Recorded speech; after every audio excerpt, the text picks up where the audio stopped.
Old Sturbridge Village in central Massachusetts is a great place to visit if you love old buildings as much as I do. And the furniture collection inside is extraordinary. They also have an extensive collection of decorative arts from the period. For instance, there are over 200 quilts from the early 19th century and some wonderful wooden racks to display them. Let me show you. Sarah LeCount is the curator of textiles here at the museum. Hi, Sarah. Hello. This is a beautiful quilt. What can you tell me about it? This quilt was made in the late 1830s by a woman from central Massachusetts who cut apart 12,000 pieces of fabric and sewed them back together again. 12,000 pieces, wow. And they're all different patterns. Where did she get all the fabric? Printed fabric like this was coming out of England and France in great waves. Also, American printed fabric companies were putting out good quality products like this by this time. And I see you have another quilt over here on a wooden rack. This is an earlier quilt from our collection, probably dating to the 1790s. You can see that the use of fabric is very different, with the larger blocks put in very squarely. Mm-hmm. Now, was it common in the period to display quilts on racks like this? Quilts in the period were meant to be used, so if they were displayed, it would be on a bed. We're using towel racks to show these to the audience today. This is another towel rack placed next to our wash basin, as it might have been in the past. Oh, finally some wood. Well, you know, I can definitely build this, but the quilt, no way. You'd be surprised, Norm. More and more men are getting into quilting. You might want to give it a try. I don't think so. Hand me my nail gun. In addition to my visit to Old Sturbridge Village, I looked through several antique books we have here at the shop, looking for examples of quilt racks. Turns out they're rare, just as the people from Old Sturbridge had told me. It's a modern-day invention. So I had to come up with my own design. And this is what I ended up with. A quilt rack that's sort of Victorian in style, made from mahogany. It has a leg which comes down to the floor that's been mortised into this post, which is a nice turning that leads up to this heavy piece at the top, which is connected by two simple dowels to support the quilt. Down at the bottom, another turned piece, which is the stretcher to connect the legs. Now over here is a piece that couldn't be simpler, and I did find this in one of my books. It's a shaker drying rack, and it comes from Mount Lebanon, New York, made of pine with through mortises and cherry wedges to hold it all together. And those wedges are really going to show up nicely when the finish is applied. The whole rack is supported by a trestle-like foot. Let's get started today by building the Victorian rack. The first pieces that I want to make are the vertical posts. I need to have a blank that's the exact finished length, and that's 1 5/8 square. The first thing to do is to locate the center line. I could just place a line from corner to corner, but there's a gadget for everything. This little plastic piece has a lip on it that slips over the side of the blank, and I draw one line from these corners and then one from this corner, and that gives me the exact center of the blank. The next thing to do is take an awl and punch a hole at the center, one on each end. And this will allow me a starting point for the parts of my lathe. The first thing to do is to take the drive center and set it in the pre-punched hole and drive the spurs into the piece of wood. I use a rubber mallet so I won't damage my drive center. Then I take the assembly, slip the drive center back into the lathe, and then set the other end of the blank with the cup center. And just squeeze that in, turn it a little bit to set it, and tighten it in place. Then I want to check it for balance. But before I turn on any power tools, let's have a word about shop safety. Be sure to read, understand, and follow all the safety rules that come with your power tools.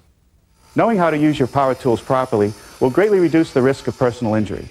And remember this, there is no more important safety rule than to wear these safety glasses. Now let's just check it for balance. At the slowest speed, we'll turn it on. And that seems pretty good. All right, now the next thing is that when you do a turning that ends up with a square portion at one end, often you'll get chipping right here at the beginning of the square part. To help prevent that, I like to take my little dovetailing saw and come to each corner and just make a little saw cut, maybe about 1/4 inch deep. Okay, now we're ready to do some turning. I think it's a very good idea to wear a full face mask when doing any turning work. The first tool that I'm going to use is a gouge, sort of a scoop-shaped tool. And I want to round the piece from the saw cut all the way to the end. So what I want to do is slide the tool rest into position about 1/8 inch away and parallel to the piece. Lock it in place, and we're ready to go.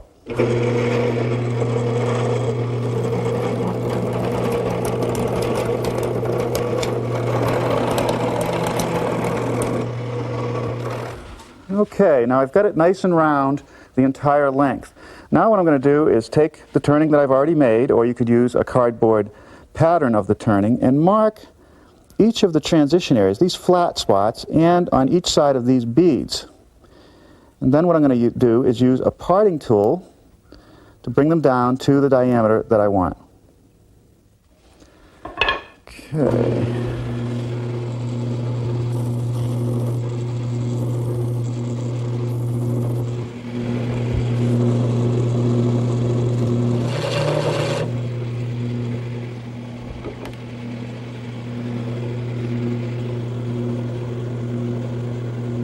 Now I can set my caliper to my turning that I've already made and keep taking away material until it fits on the new blank.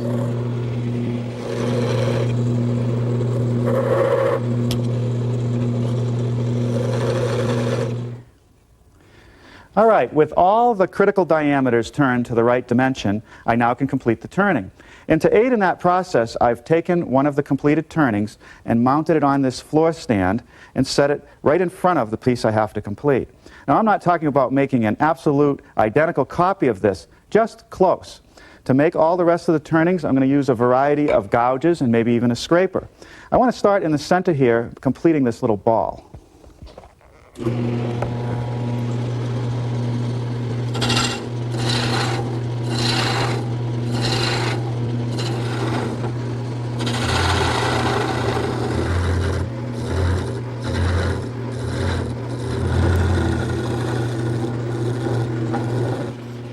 Okay, I'd say we're pretty close right here in the middle.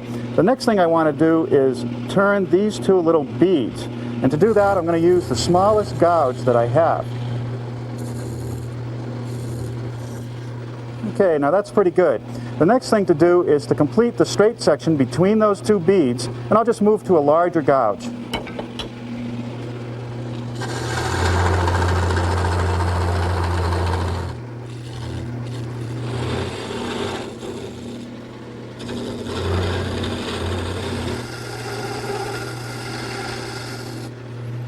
Okay, now using my scraper, I just completed the tenon, which will go into the upper part of the quilt rack. Now all I have to do is sand the turning.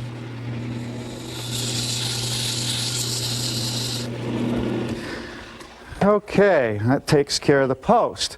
Now once you've mastered the techniques necessary to turn this piece, you can also do the turning for the stretcher, just a slightly different design. Now, the dowels that connect the two upper pieces couldn't be easier.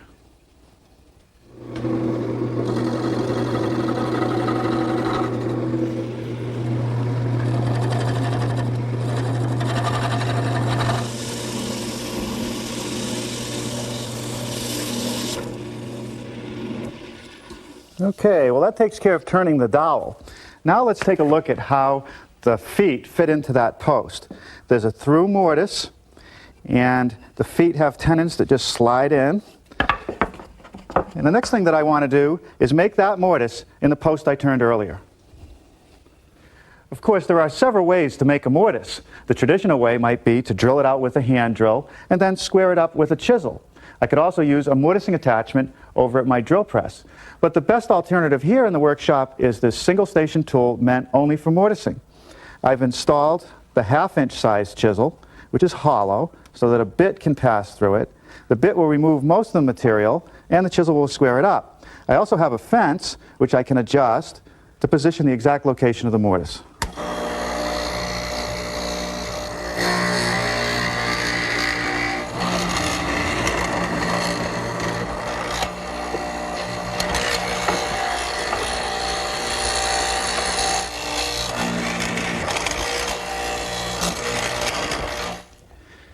Okay, that takes care of the post for now. Let's start working on the legs. Here's a cardboard layout of the leg pattern. But I don't want to cut the shape of the leg first. I want to make the tenon first, which is at a 45-degree angle to the edge of the blank. I'll start forming the tenon at the miter box, which I'll swing to 45 degrees and just trim off the corner.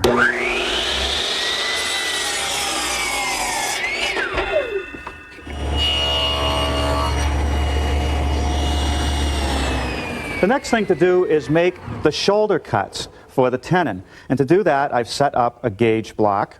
I'm using my miter gauge, which has been set to a 45-degree angle. And because this piece is short and I'm cutting at a 45-degree angle, I'm using these clamp downs to hold it secure.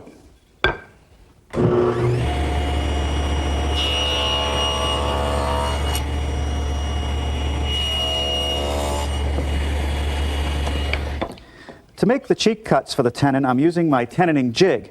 It allows me to clamp the piece in place securely with the cut edge flat to the table, and I've adjusted it side to side to make the cheek cut closest to the jig first.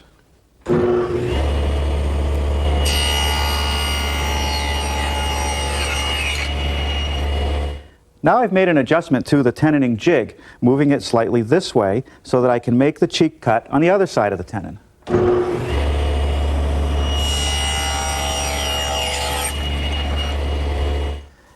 Well, now I can trace the pattern of the leg, holding it even with the shoulder of the tenon.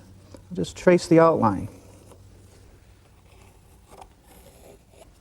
Now over to the bandsaw, where I can cut it out.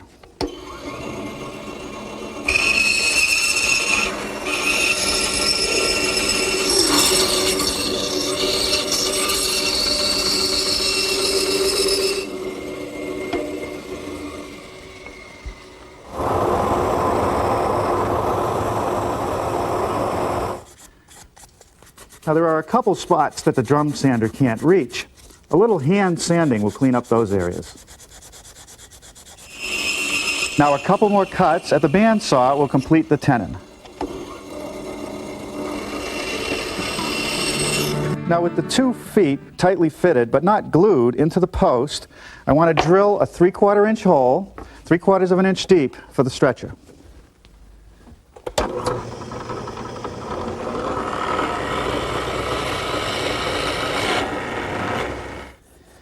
The last 2 pieces to make are the ones that sit on top of the post and are connected by the dowels.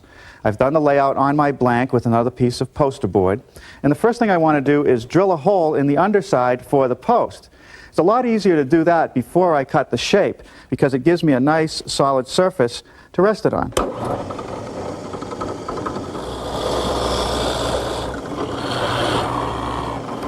After changing to a 7/8 inch diameter bit, I'm now drilling holes for the dowels.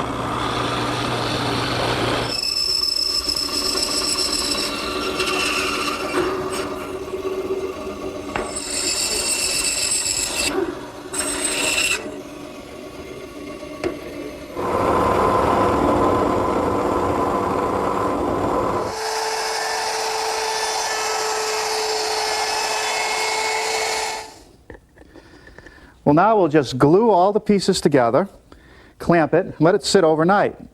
Then tomorrow we'll put the finish on this piece, and then we'll build that nice little shaker rack.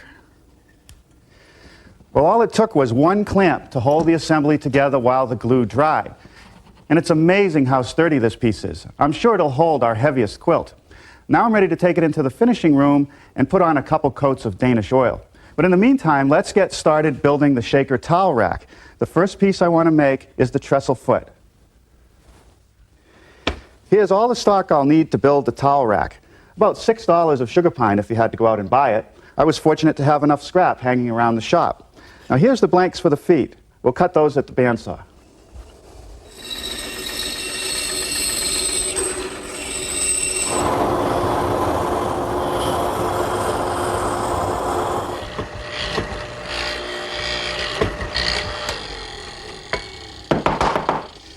Now with a 5/16 inch chisel in my mortiser, I've made the mortise for the post.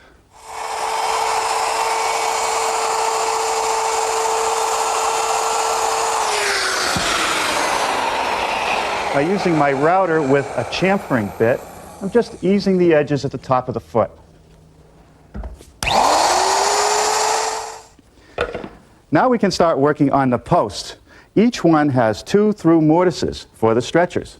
So I've readjusted my mortiser, and we'll drill those out.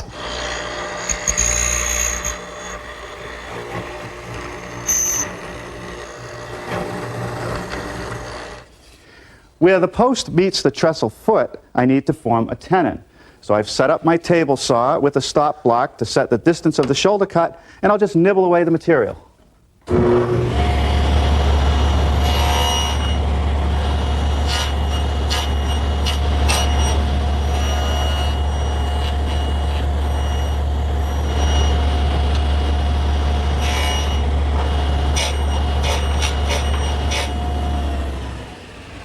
let's try the fit. That's good. By moving my rip fence a little closer to the blade, I was able to make a tenon that's a little bit shorter, and that's going to fit into this cross piece at the top, a piece that we'll make next.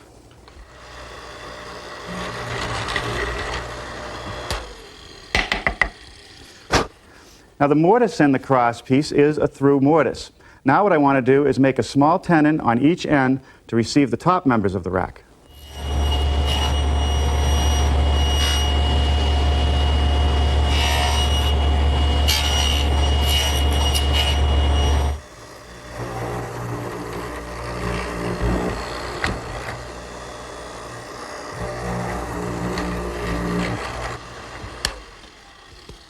Okay, that takes care of the through mortises for this intersection.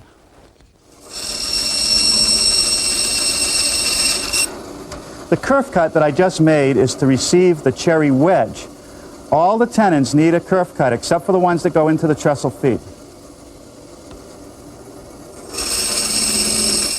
To cut those wedges, I first take a piece of scrap plywood and slip it around the blade. Otherwise, the wedges will fall through the slot in the table. Then I just freehand them.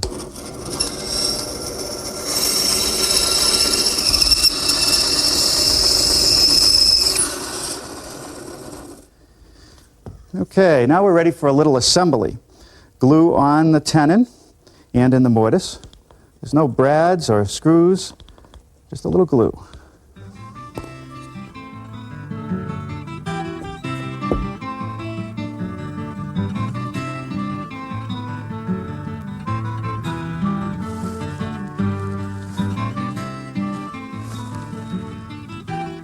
Well, now for the cherry wedges.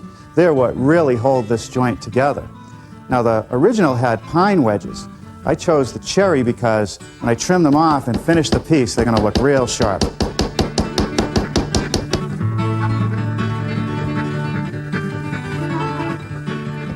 Now, it's not a bad idea to check everything for squareness before the glue sets.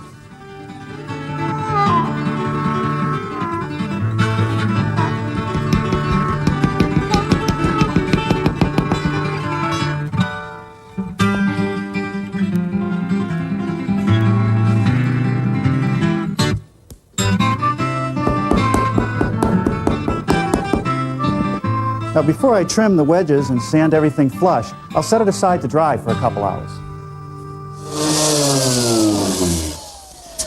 Now, with the tenon and the cherry wedge sanded flush, you can really see how the cherry stands out. Next stop, a couple coats of polyurethane. In a can, I've added a little wild cherry stain to my Danish oil. And that's to darken the mahogany a bit. I applied one coat, which I let sit on there for about 30 minutes. This is the second coat, which I'll leave on for 15 minutes and then wipe off any excess. Of course, the more coats I apply, the better it's going to look. Well, a couple coats of satin finish polyurethane will protect the wood from any damp laundry, and it really brings out those cherry wedges and the end grain tenons. Boy, my wife has been after me for the longest time to build one of these. Finally a way to display her favorite quilt. I sure hope she likes it. Norm's making his very own secretary in the kitchen this lunchtime, and you can watch at 1 o'clock. And stay here now on Discovery Real Time for Rex Hunt Fishing Adventures.